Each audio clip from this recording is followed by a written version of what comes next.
কি জানে তুমি তো পড়াশোনা নাই রে হে কত সময় ধরে তুই টিভি দেখবে বেশি একেবারে আরম্ভ করতো পড়াশোনা তো ইয়া শুন টিভিটা বন্ধ করছি তো অহন দয়া করিয়া বইপত্র লইয়া একটু পড়াবো আমি পড়তাম না লেখতাম না আমি মোবাইল টিপাইবো আর টিভি দেখবো বাপরে তুই অত তোর পড়া শিখছস নি একদম মুখে মুখে আমারে তুই কিতা করতে কিতা না তুই মুখে মুখে আমারে কইরে তোর তো দেখি বহুত সাহস হয়ে গেছে রে এটা আমার কি তোর কোনে আমি দেখো আমি তো আমার মনের ইচ্ছা হইয়া যে আমি টিভি দেখতাম খেলতাম তুমি কি আমার বাপরে বড় মনের ইচ্ছা লাইছস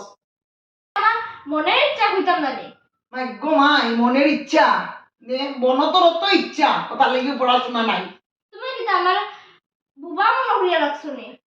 না এবার বুবা মনে করছি না যে তুই তার পাওয়ার সেমনে বুবা ভাবতাম পড়াশোনা হইতো নাই না টিভি দেখো মোবাইল দিয়া খেলো যত তা করো হায় হায় আজকালকার বাচ্চাদের লোকে মাতিয়া পারতাই না আমিও পারছি না আর মনে হয় না কেউ বারবার করিয়া চলবো না